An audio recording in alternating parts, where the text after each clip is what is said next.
Bonjour à tous, ici Paul-Elena Ponceau pour un nouveau podcast. Et dans ce podcast, on va vous parler de l'Apocalypse.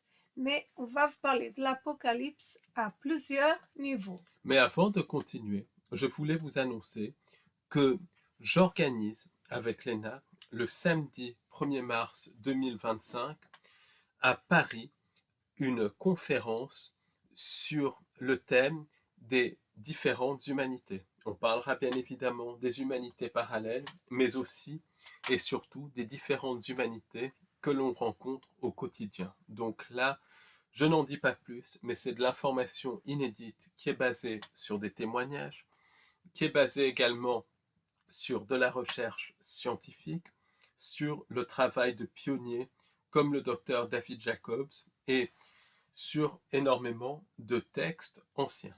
Donc, si cela vous intéresse, venez nombreux à cette conférence en présentiel à Paris qui durera 6 heures elle aura lieu le samedi 1er mars 2025 de 12 heures à 18 heures au Café d'Orléans, au 43 avenue du Général Leclerc, 75 014 Paris, Paris 14e. Et le métro, c'est le métro Mouton-Duvernet sur la ligne 4. Donc venez nombreux. Et pour vous inscrire à cette conférence, je mettrai le programme détaillé de la conférence dans le premier lien en dessous de ce podcast. Et là-bas, vous découvrirez notre mail où vous pourrez vous inscrire et tout. Et dans cette conférence, je voulais vous préciser que la conférence fera une pause déjeuner et des pauses café également pour échanger.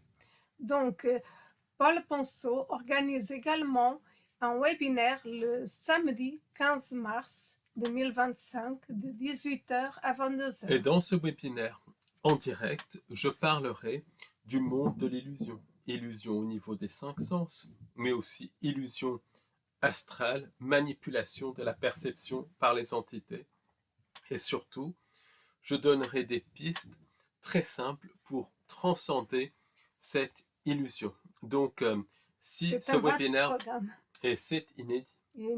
Et si ce webinaire vous intéresse, je mettrai, ça sera le deuxième lien. Il vous suffit de cliquer sur le deuxième lien. Vous découvrirez le programme détaillé du webinaire et la procédure pour vous y inscrire. Donc, absolument, inscrivez-vous, venez nombreux, partagez autour de vous et comme ça, vous pouvez également soutenir notre travail. C'est comme ça que vous le soutenez, par nos webinaires, en vous inscrivant à la partie abonnement de notre site www.au-delà-de-l'illusion.fr. C'est grâce à vous que l'on peut faire ce travail à plein temps et par votre aide, nous on essaye d'améliorer un maximum ce travail. Qui est passionnant. Et aujourd'hui, ça c'est très important. Et aujourd'hui, Paul, tu vas parler, et moi aussi,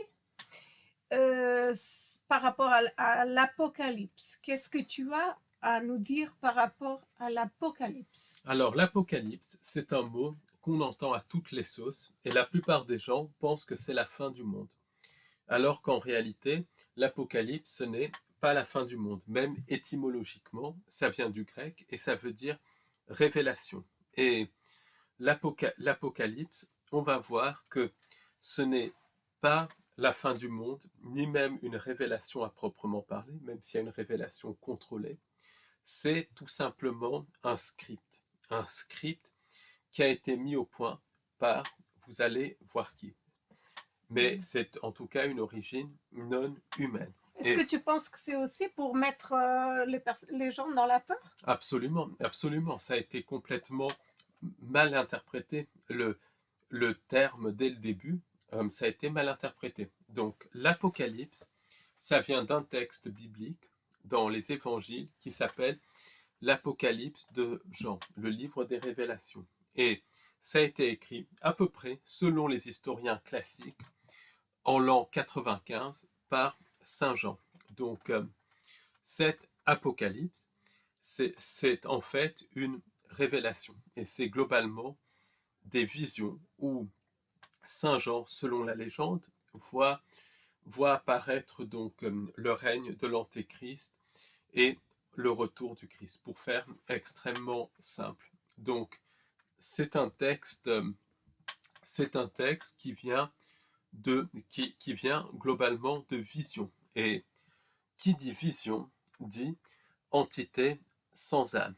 Pourquoi? Parce que les entités sans âme sont capables de manipuler notre perception.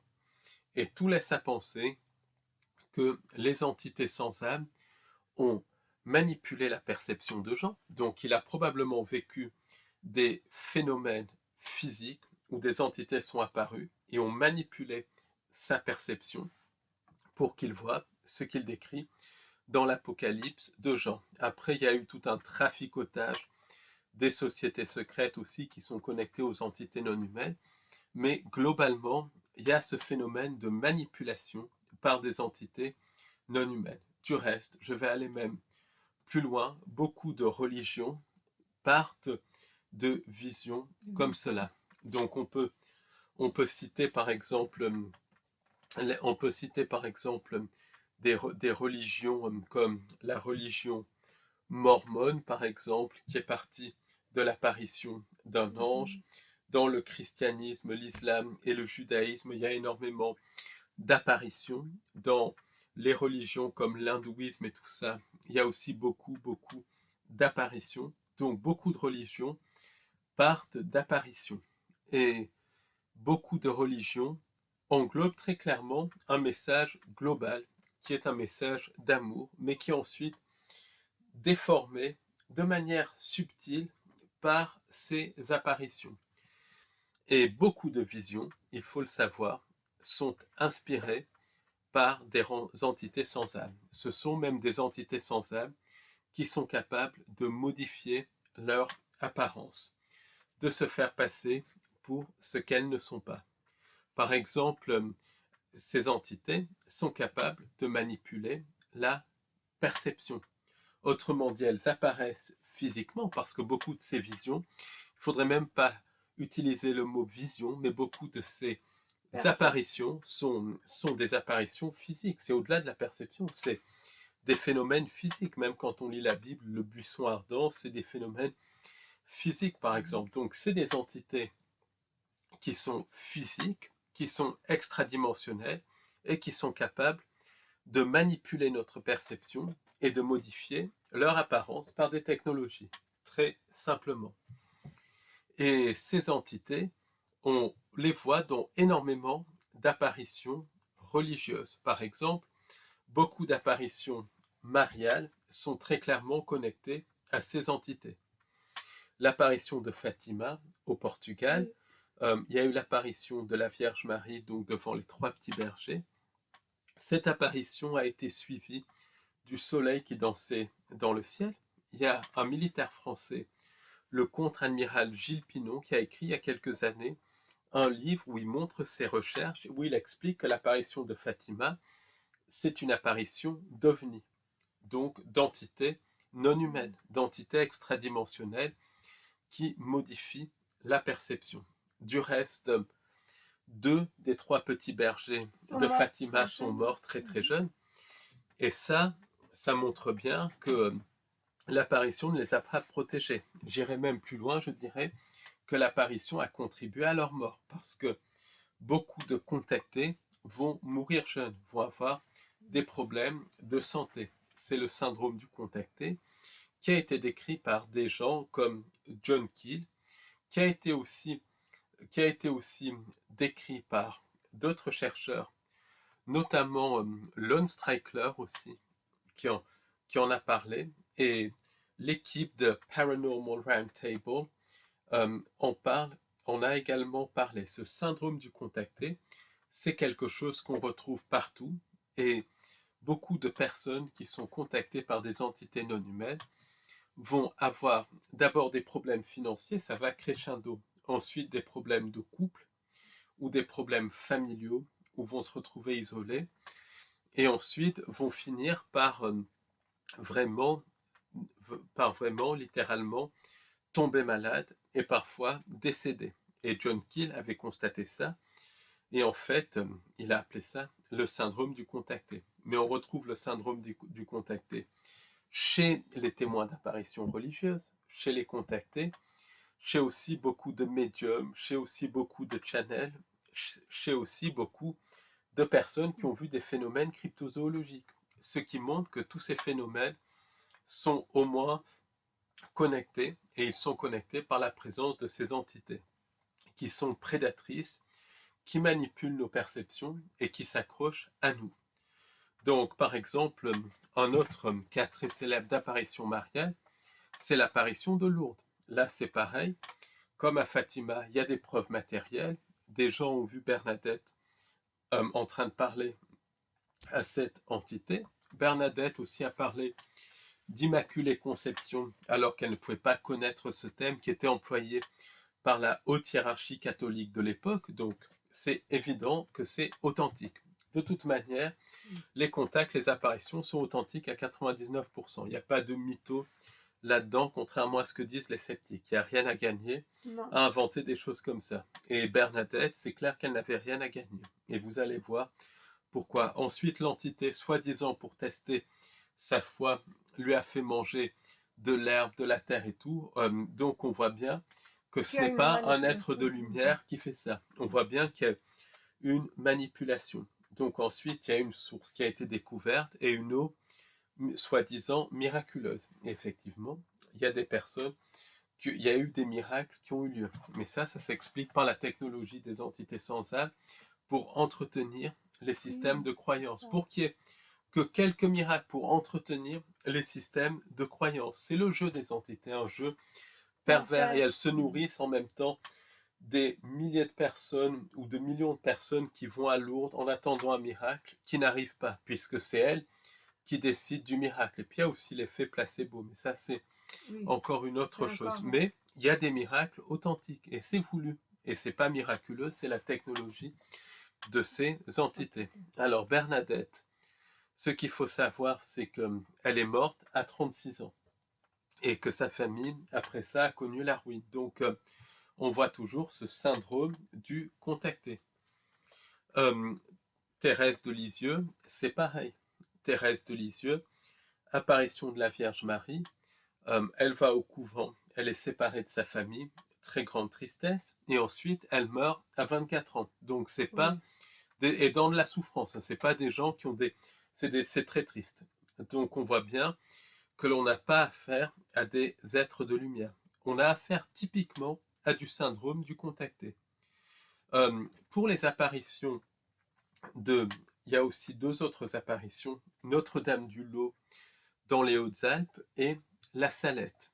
Et pour Notre-Dame du Lot, Benoît Trancruel, donc elle n'a pas eu de syndrome du contacté, mais elle a eu à la fois des apparitions de la Vierge, des apparitions du Christ et des tortures par le démon. Et donc là aussi, c'est pareil, il y a une église qui a été construite, c'est un endroit qui est du reste très très beau, de très très belles randonnées à faire par là-bas.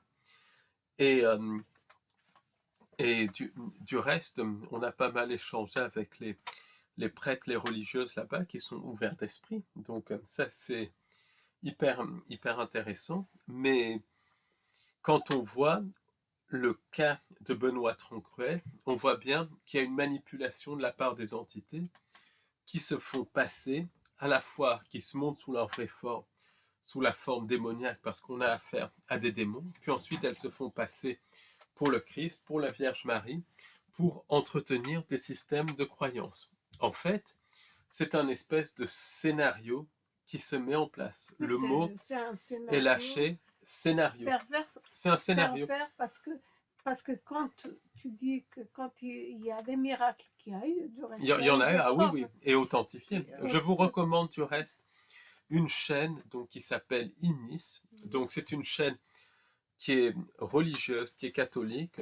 Moi, ça n'est pas du tout mon trip, comme vous pouvez le constater, mais la personne qui fait ça, c'est quelqu'un qui est très honnête et qui fait des très très bonnes enquêtes, un bon travail. Donc je vous recommande cette chaîne, mais à la voir au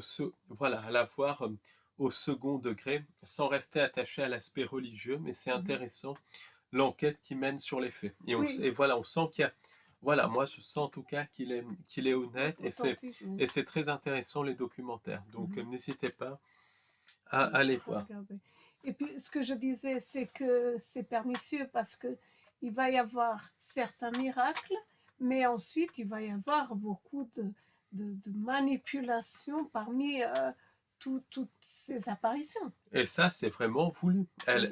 Elle manipule, c'est des scénarios. Alors, retiens bien le mot, scénarios qui Scénario. se mettent en place. L'apparition de la salette, et tu vas voir, on va y arriver. Là, c'est pareil. Donc, il y a les deux petits bergers qui ont vu l'apparition. À ma connaissance, il n'y a pas eu de syndrome du contacté, pas de conséquences sur les bergers.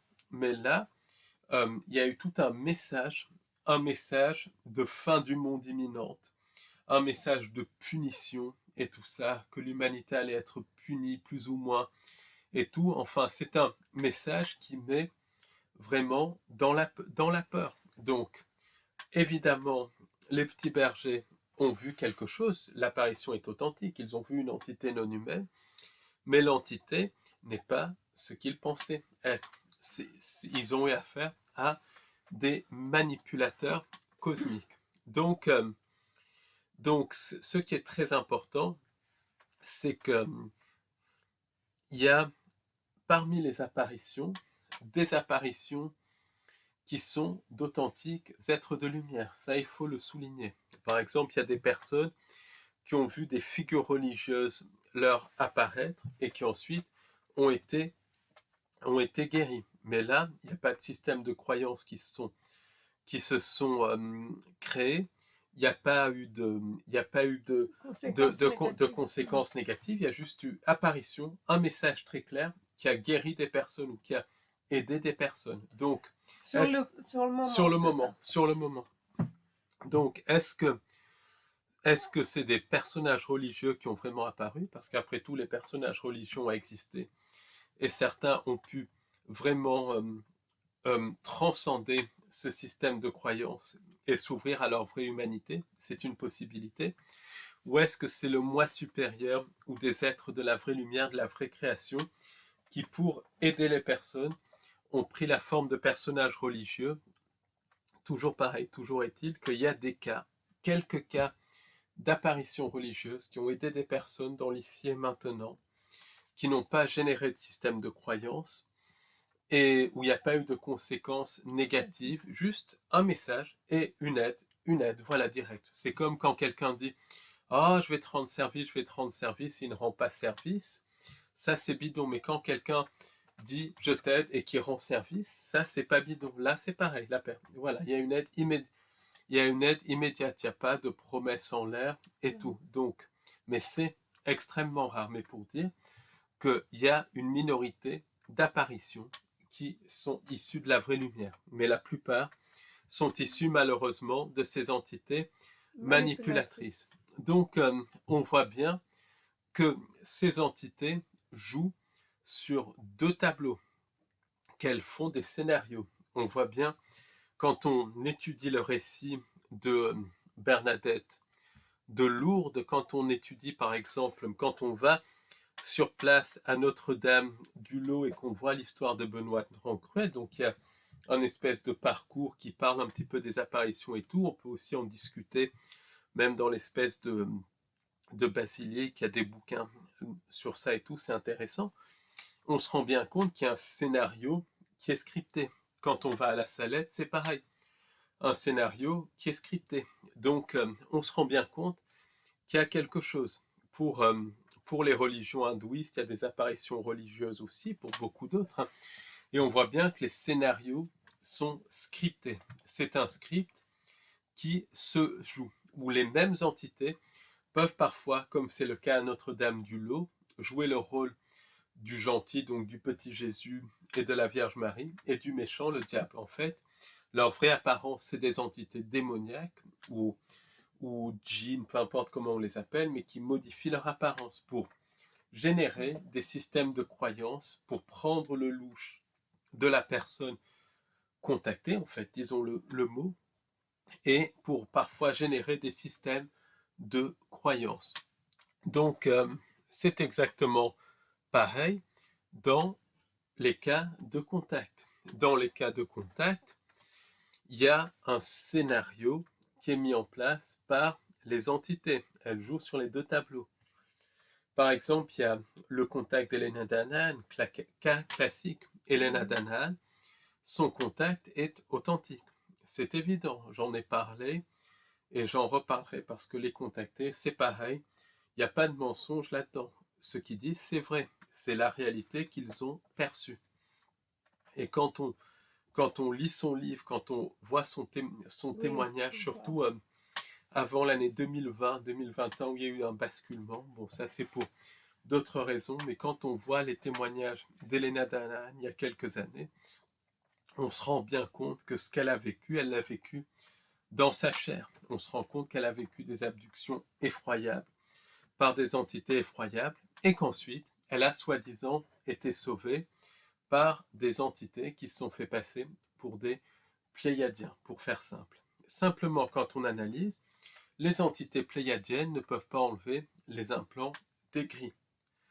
Donc, elles le recalibrent soi-disant. Et ça, pour moi, on voit la manipulation, non pas de Danaan, qui est victime de ça, mais de la part des entités qui jouent, qui lui font un scénario, qui se font passer à la fois pour les méchants, ce qu'elles sont vraiment, et à la fois pour les gentils. Du reste, les noms que se donnent les entités, Thor-An, Valtor, référence à des dieux vikings et tout ça, on voit bien qu'il y a une espèce de jeu sur les noms. Pourquoi, à ton avis, elles sont obligées de jouer sur les deux tableaux? C'est leur jeu, c'est leur jeu, c'est le jeu de la dualité, c'est le jeu, et ça fait partie de leur jeu, c'est de faire en sorte de créer un chaos et de se faire passer pour des faux sauveurs, pour qu'il y ait un consentement. Et par cette manipulation, Elena Danaan, et on en parle parce que c'est une contactée qui est connue, mais il y a énormément d'autres contactés qui tous les jours se font avoir. Ils se sont fait avoir par ces entités. Donc attention, je ne me permettrai pas de cracher, de dire du mal sur les contactés, de cracher sur les contactés, bien évidemment, parce que ils ont vécu, ce qu'ils ont vécu, ils l'ont vécu dans leur chair. Donc tous ceux qui crachent dessus, qui disent du mal, c'est vraiment écœurant. Ils ont vécu des choses, mais ils ont été manipulés par les entités. Ce sont eux les premières victimes de ces entités. Et ça, c'est clair. Donc voilà, c'est pour ça que les ufologues, je ne comprends pas les ufologues qui rejettent ça en bloc sous couvert de faire sérieux et tout ça. Non, ce que disent les contactés, c'est authentique et c'est prouvé scientifiquement. Simplement, ils sont manipulés par ces entités. Par exemple, pour Adamski, pour Adamski, il a décrit des choses qu'il ne pouvait pas connaître à son époque. Et ça, c'est scientifiquement prouvé. Et, René-Éric Olsen et Michel Zierger, donc deux chercheurs contemporains, ont vu dans les photos d'Adamski la présence d'une entité qu'Adamski lui-même n'avait pas vue. Donc on voit bien que ce qu'ils disent, c'est la vérité. Mais c'est des scénarios que font les entités. Parfois, elles se font passer pour les faux sauveurs externes. Parfois, elles se font passer pour les méchants et pour les faux sauveurs externes. C'est un jeu qu'elles jouent. Est-ce qu'elles s'adaptent en fonction à ce que la personne veuille entendre ou croire? C'est comme le programme spatial secret.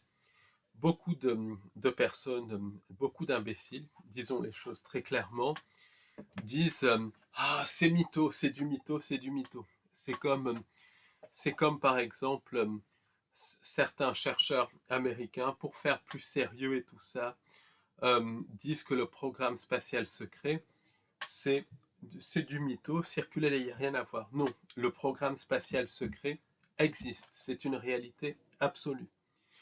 C'est un programme qui est tenu par les entités sans âme, en collaboration avec des humains et des sociétés secrètes, le complexe militaro-industriel. Il y a une connexion avec les réseaux sataniques et certaines sociétés secrètes. Mais c'est une réalité absolue. Pourquoi? Parce que j'ai parlé à des survivants de ce programme spatial secret.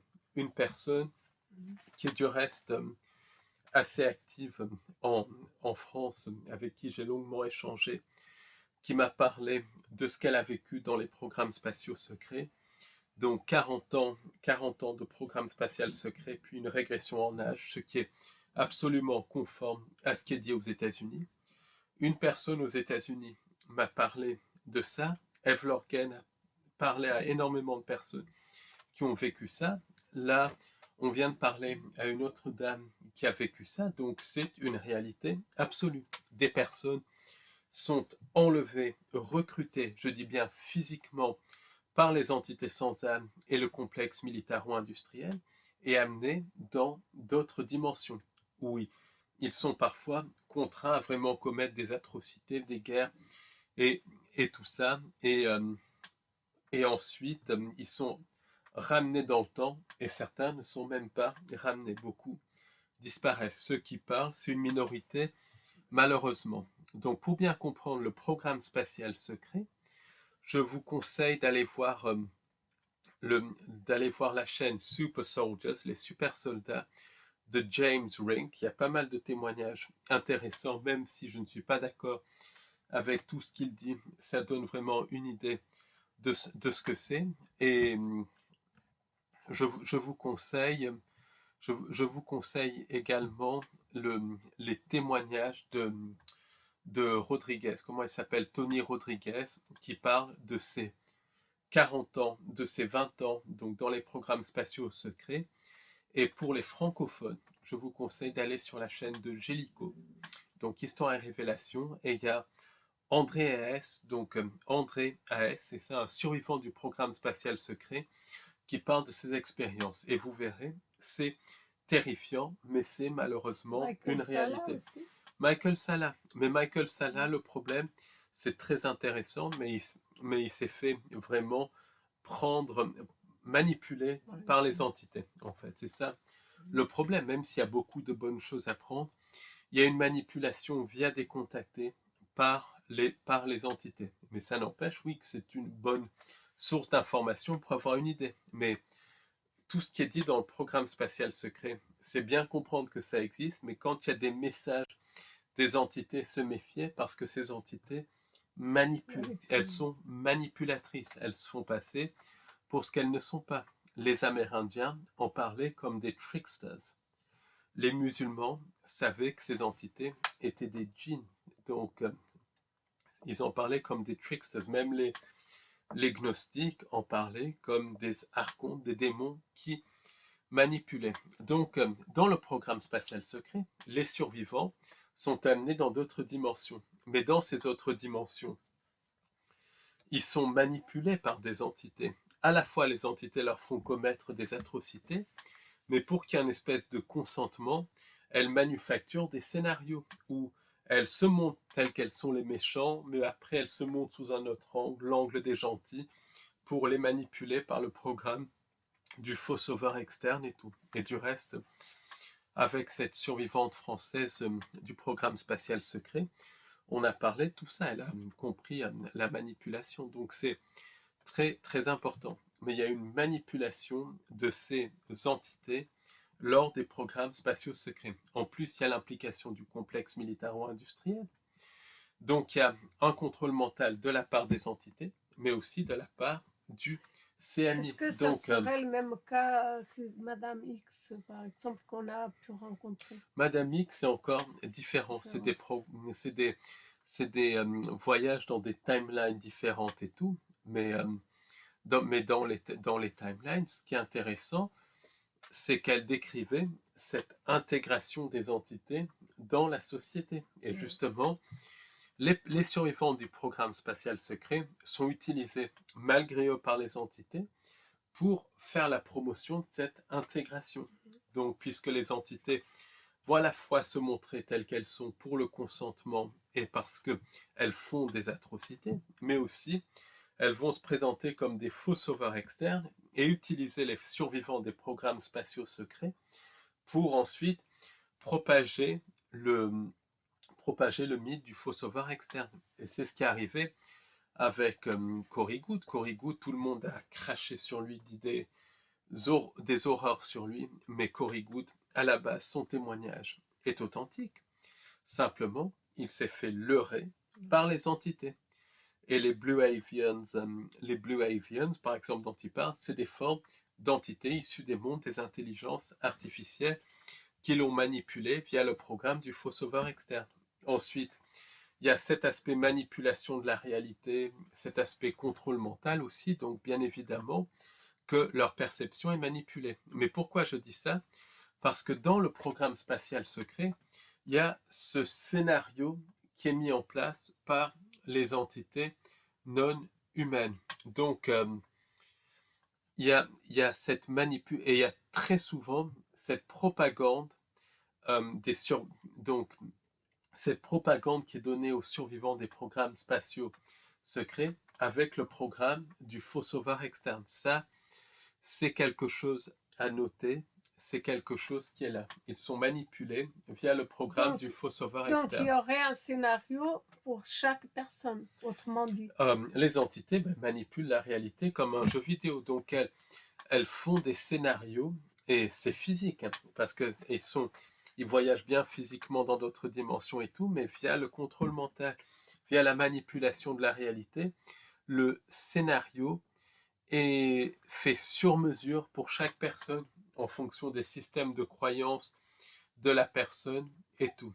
Donc, c'est pareil pour les médiums et les channels. Les médiums et les channels, ils reçoivent, pour les médiums par exemple, ils reçoivent des messages d'entités qui se font passer pour des décédés, mais dans de nombreux cas, ce n'est pas des décédés, mais des entités sans âme, même s'il y a des communications avec des décédés authentiques. Avec les channels, c'est pareil, ils reçoivent des communications, et les channels reçoivent des communications d'entités qui se font passer pour des faux sauveurs externes, et parfois aussi des communications d'entités qui carrément disent qu'elles sont négatives et tout. En fait, c'est les mêmes entités qui jouent avec les channels pour justement pousser à la fois le problème du chaos et à la fois le programme du faux sauveur externe. Mais c'est les mêmes entités démoniaques ou entités sans âme, entités reptiliennes qui jouent. Donc ça, c'est très important à comprendre, même pour les médiums, leurs guides, parce que beaucoup de médiums ont des guides. Dans certains cas, c'est vraiment des personnes décédées ou des anges, des êtres de la vraie lumière, mais dans d'autres cas, les guides sont des entités sans âme, des djinns, des archontes qui se font passer pour des guides. Et ils vont dire au médium, voilà, il va se passer ci ou ça, un cataclysme, mais toi, tu seras sauvé avec quelques centaines ou quelques milliers ou quelques millions d'autres personnes. Donc c'est toujours pareil, le programme du cataclysme imminent, par exemple, pour mettre les gens dans la peur, et ensuite le programme du faux sauveur externe. Donc ça, c'est le jeu de ces entités. C'est Donc le jeu. ça serait l'Apocalypse, ça serait le jeu des entités pour ensuite la personne adhère à une fin, finalement. Oui, c'est ça. Et c'est pareil pour les contactés. Beaucoup de contactés, c'est des scénarios. Par exemple, il y avait un contacté qui était allé voir Gildas Bourdet, donc dans les années 90, donc le grand ufologue français aujourd'hui décédé, grand spécialiste de l'affaire Roswell. Et ce contacté lui avait parlé de ce qu'il avait vécu. Et Gildas Bourdet, qui paraissait être mainstream, mais quand on le connaissait bien, parce que moi j'ai eu la chance de le rencontrer plusieurs fois et tout ça, il m'a pas mal aidé même pour un mémoire que j'avais fait sur les ovnis. Donc vraiment quelqu'un de très sympathique, humainement hyper sympa et tout. Gildas Bourdet, il connaissait cet aspect de scénario, il faut le savoir. Il a dit à se contacter, les entités vous ont fait un scénario. C'est des scénarios qui sont faits en fonction des systèmes de croyances. Donc le scénario, qu'est-ce qu'il fait? Il génère à la fois donc des peurs, c'est très souvent comme ça, le scénario, et ça génère, ça génère à la fois des peurs dans les cas de contact. C'est un scénario qui parfois génère un système de croyance basé sur le faux sauveur externe. Donc, il y a des contactés qui sont manipulés par la peur et le système de croyance du faux sauveur externe. Par exemple, Danahan, c'est typique, elle est manipulée par la peur des abductions, ce qui est absolument logique parce qu'elle a vécu des abductions terribles, et par les entités qui se font passer pour des faux sauveurs externes. Pour Adamski, pareil, la manipulation par la peur de l'explosion nucléaire imminente et tout, mais ensuite manipulée par le système de croyance du faux sauveur externe, donc les soi-disant frères de l'espace.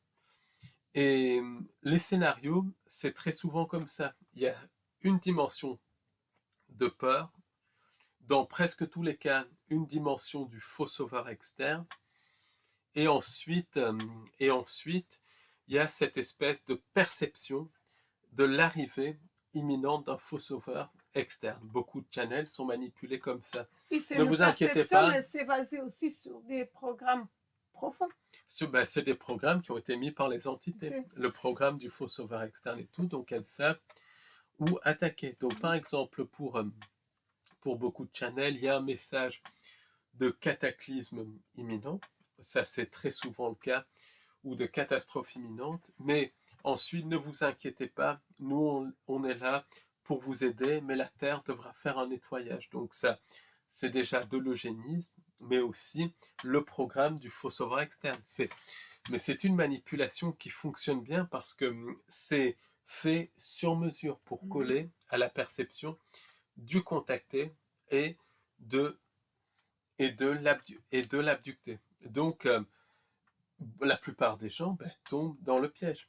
Et moi, j'y serais tombé aussi dans le piège si je n'avais pas eu la chance donc d'avoir eu ma grand-mère qui m'avait expliqué que les entités pouvaient manipuler puisqu'elle était médium, et d'être tombé sur le livre de John Keel, donc qui vraiment parlait de ça très jeune. Sinon, je serais tombé dans le panneau. Ça, c'est clair.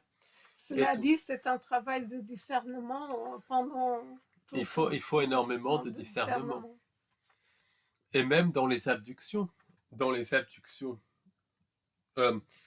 les entités parlent de cataclysme imminent. Et ça, David Jacobs l'a bien montré avec le mind scan et tout. Puis après, elles se présentent comme des faux sauveurs externes, en parlant de l'intégration des hybrides, de la nouvelle humanité.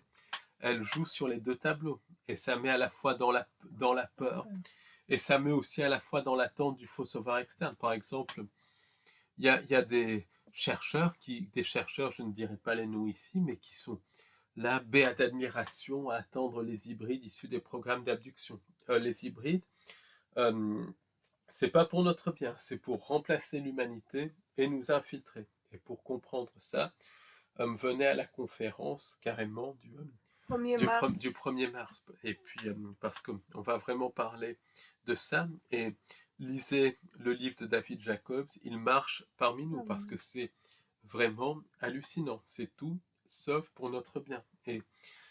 Et puis allez voir les témoignages de personnes qui ont été abductées et tout pour bien comprendre. Voilà, ça c'est évident. Donc ces entités, qu'est-ce qu'elles font?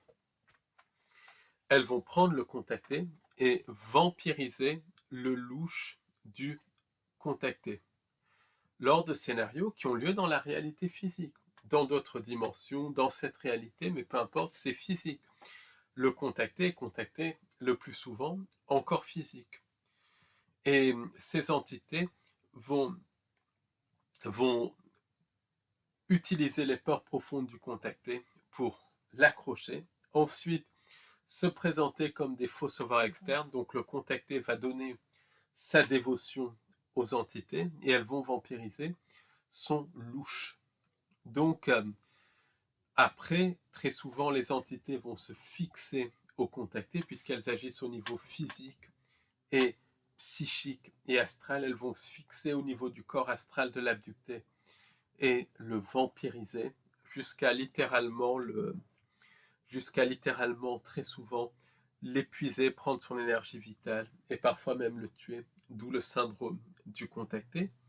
Et parfois, elles vont utiliser le contacté pour manipuler les masses via le programme du faux sauveur externe. Le contacté va devenir un espèce de grand prêtre de ces entités. Donc, on voit que c'est toujours le même modus operandi. Donc, il y a ces entités qui utilisent les croyances du contacté pour se manifester.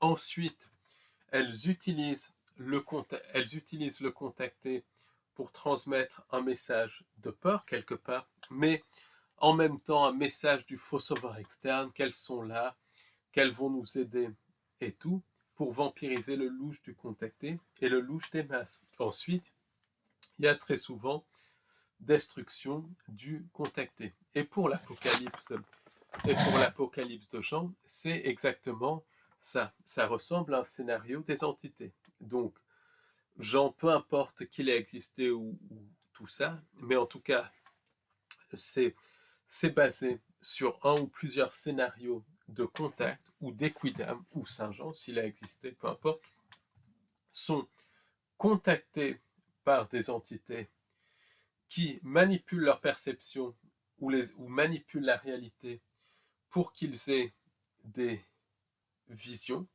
qui sont des manifestations de ces entités. Ces visions vont faire appel aux peurs profondes des contactés et en même temps parler du programme du faux sauveur externe en faisant appel donc à très souvent des religions, des choses comme ça. Donc c'est comme ça que l'Apocalypse... Donc en fait, avec les abductions, ils utilisent les humains pour créer un canevas pour leur réalité, pour réaliser leur réalité. Pour réaliser leur réalité et pour qu'il y ait consentement. Et avec l'Apocalypse de Saint Jean, c'est ça. Saint Jean ou un groupe de contactés ont été manipulés par des entités dans un scénario de chaos et de faux sauveurs externes. Ensuite, les sociétés secrètes ont repris le scénario de l'Apocalypse de Saint Jean et l'ont généralisé via les religions et tout, puisque c'est dans la religion chrétienne, mais on le retrouve un petit peu partout pour mettre en place un scénario d'apocalypse. Mais ce scénario est écrit par les entités sans âme. Et même les prophéties et tout ça, beaucoup de prophéties sont issues d'entités sans âme qui vont montrer aux gens le futur par leur technologie, puisque les entités manipulent le temps, mais très souvent, elles vont mettre dans l'esprit du prophète ou du voyant des scénarios qui sont issus de la manipulation de ces entités pour mettre les gens dans la peur. Donc, catastrophe imminente, fin du monde, et puis après, arrivée du faux sauveur externe. Donc, tout ça pour dire que beaucoup de prophéties sont un mélange d'éléments vrais et d'éléments faux, puisque les entités peuvent montrer le futur aux soi-disant prophètes, puisqu'elles sont au-delà du temps, mais elles peuvent également manipuler l'esprit des prophètes et la perception des prophètes et leur faire voir des manipulations. Donc les prophéties et tout ça, c'est moitié vrai, moitié manipulé. Mais tout est contrôlé par les entités sans âme. Ça va dans un certain sens. Et c'est dans le sens de l'asservissement de la population. Et du faux sauveur externe. Et du faux sauveur externe. C'est pareil pour les voyants. Il y a des voyants qui voient vraiment le futur, et c'est normal puisque tout est simultané. Mais beaucoup de voyants ont des dons de voyance qui sont liés aux technologies d'entités sans âme. Donc ils vont voir certaines choses dans le futur qui sont vraies, puisque les entités sans âme sont au-delà du temps, mais les entités vont aussi manipuler leur perception, et ça fait que les voyants, quand ils sont manipulés par les entités, ils finissent par se tromper, puisque les entités vont leur donner des fausses prophéties pour les manipuler, et en les mélangeant avec des éléments de vrai pour que le voyant et l'auditoire du voyant adhèrent aux entités. C'est comme ça qu'elles vampirisent le louche. Donc beaucoup de prophéties qu'on voit dans les textes sacrés et tout ne sont pas des prophéties, mais sont issues de manipulations technologiques d'entités sans âme. Est-ce qu'elles savent à l'avance? Parce que, par exemple, dans dans l'actualité, dans le monde actuel, ça crée le chaos un peu partout pour justement demander un faux sauveur. Ben, les entités savent à l'avance puisque c'est elles qui projettent cette réalité. C'est leur scénario. Et le temps est issu de leur manipulation, de leur technologie. Elles voyagent dans le temps. Elles savent les choses à l'avance. Elles savent les choses à l'avance, mais elles ne sont pas plus intelligentes que la vraie intelligence humaine. Oui, elles ne sont pas, puisqu'elles n'ont pas de maîtrise sur la conscience et nos capacités créatrices. Donc, si on se crée notre propre bonheur dans le quotidien, et si on prend conscience des entités, et si on crée un canevas de réalité incompatible avec la manipulation des entités, elles ne peuvent pas projeter leur programme. Donc à ce moment-là, on crée une réalité humaine parce qu'on est des êtres créateurs, mais les entités ne sont pas des êtres créatrices. Est-ce que si on est déjà au courant qu'on est dans un scénario, on prend déjà conscience et ça peut atténuer bien évidemment, les attaques bien évidemment, mais combien de personnes veulent prendre conscience qu'on est dans un scénario? Très très peu. Beaucoup de gens ne veulent absolument pas savoir parce que quand on prend conscience qu'on est dans un scénario, on prend conscience quelque part qu'on est des êtres créateurs et que c'est à nous de transcender ce scénario. Mais ça remet en question le faux sauveur externe et tout parce que les gens ne veulent pas faire le travail par eux-mêmes, ils se mettent dans les mains d'un faux sauveur externe. C'est plus confortable de penser qu'il y a un faux sauveur. Absolument. Et donc, ce texte de l'Apocalypse de Jean, ça a été véhiculé, donc c'est issu de manipulation de perception par les entités. Ensuite, ça a été véhiculé par plusieurs sociétés secrètes, un petit peu partout, et ça s'est connecté à tout ce réseau de sociétés secrètes pour diverses raisons.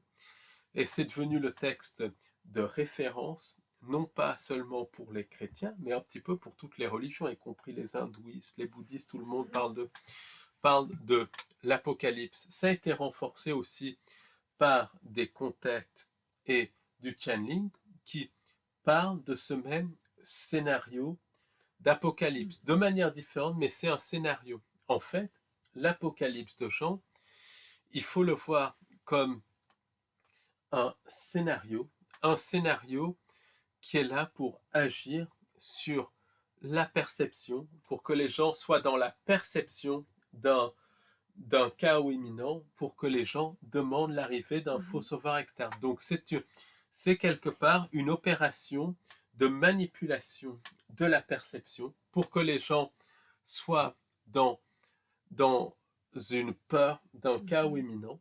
Et les entités mettent des éléments réels pour accentuer cette perception de chaos imminent. Et en même temps, il y a cette espèce de scénario qui est basé sur l'attente d'un faux sauveur externe. J'ai une question. Est-ce qu'on saurait reprogrammer en permanence parce que, regarde, tu transmets cette information qui est très importante à être conscient, on est d'accord, mais par exemple, dans un mois, un an, 2 ans, ça revient, le terme apocalypse en force, ça revient, et les gens ne savent pas trop, ils tombent dans l'apocalypse, c'est toujours etc. comme ça. Même des gens, je vais être très, très clair, des gens comme John Keel parlaient déjà de toutes ces manipulations il y a 60 ans maintenant. À son niveau, Emmanuel Swedenborg parlait aussi des manipulations de ces entités il y a 400 ans. Même Bourdet, quand on lit ses livres entre les lignes, Gildas Bourdet parlait de ces manipulations d'entités. Même dans son livre, notamment Vision céleste, Vision cosmique, qui a été un des premiers livres qu'il a écrit. Donc c'est quelque chose qui se répète en permanence. C'est quelque chose qui sent même des voilà, beaucoup de gens parlent de ces entités. Les gnostiques parlaient de ça, des manipulations d'entités. Les Amérindiens avec les tricksters. Les penseurs musulmans avec les djinns. Mais ça se répète. Donc on a ce programme en nous qui est lié aux entités pour qu'on soit dans cette attente du faux sauveur externe et dans une perception Oui, et d'apocalypse. dans une hypnose en permanence, puisque si, si on sait cette information, si on est conscient de cette information, pourquoi dans un mois on retombe dedans, pourquoi dans un an on retombe dedans, pourquoi Ben, dans 10 ans il y on a, retombe il y a, dedans. il y a il y a ces programmes, il y a ces programmes donc du faux sauveur externe, il y a cette programmation parce que il y a un égrégore autour de cet apocalypse de gens qui s'est formé, c'est dans le monde des idées dont on a déjà parlé, c'est là, c'est quelque chose qui est Ancien, engrainé très ancien. littéralement dans le subconscient des masses, c'est très, très, très ancien, et tout cela reprogramme en permanence notre subconscient. À cela, il faut ajouter les pensées intrusives. N'oublie pas les pensées intrusives qui jouent un rôle hyper, hyper important dans tout ça. Donc, c'est une programmation qui est vraiment constante. C'est pour ça qu'on y tombe, toujours, toujours dedans. Et après, il y a toute l'opposition contrôlée, donc sans nommer qui que ce soit, qui pousse tout le temps cette apocalypse imminente, cette fin du monde imminente, ce cataclysme imminent avec le mainstream aussi. Hein. Ça, c'est évident, sans rentrer dans les détails. Donc, tout est fait pour entretenir cela. Et c'est une manipulation de perception avec des éléments réels mis en scène Oui, par les absolument, entités, c'est ça. mais une On manipulation revient de la toujours perception. à ça, des événements vrais et des événements faux. Comme ça, on ne peut pas dire que tout est faux non plus. Oui, oui, c'est une mise en scène. C'est une mise en scène. Ça, Oui, mais les mises en scène, c'est pas tout du faux. On est il y d'accord. a une mise en scène. Quand on dit mise en scène, c'est contrôlé par les entités non Parce humaines. que même là, on peut penser une mise en Que scène, c'est, c'est comme un il y a film, c'est du il y a des faux. mises en scène, mais il y a aussi des faits absolument réels. Donc, je n'en parlerai pas ici, mais dans le siècle de l'actualité, il y a beaucoup de mises en scène, mais il y a des événements qui sont Réel. réels, mais qui sont contrôlés de A jusqu'à Z par les entités non humaines, puisque notre réalité fonctionne comme un jeu vidéo et tout est programmé par les entités non humaines. La seule clé pour se libérer de ce programme, c'est la prise de conscience et nos capacités créatrices. Simplement, la prise de conscience, quand elle est là, elle est mise dans des boîtes par l'opposition contrôlée.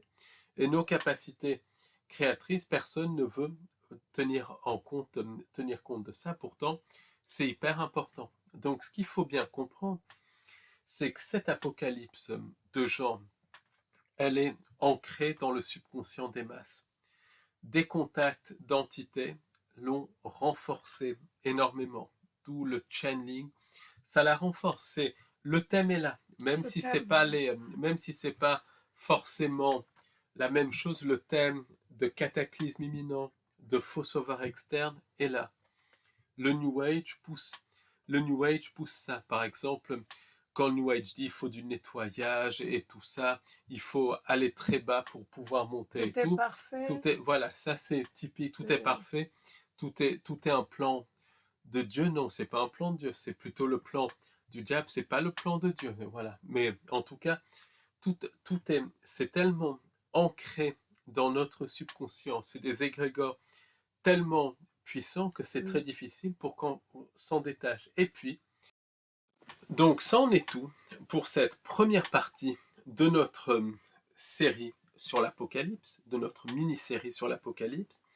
Pour voir la seconde partie, je vous invite à aller sur notre chaîne Odyssée ou sur notre site au-delà de l'illusion.fr où vous découvrirez dans la partie commune la deuxième partie de notre vidéo sur l'Apocalypse. Donc, cliquez juste en dessous et ça va vous emmener directement à la deuxième partie. Et vous allez voir, on va en apprendre de vertes et de pas mûres. Donc, à tout de suite.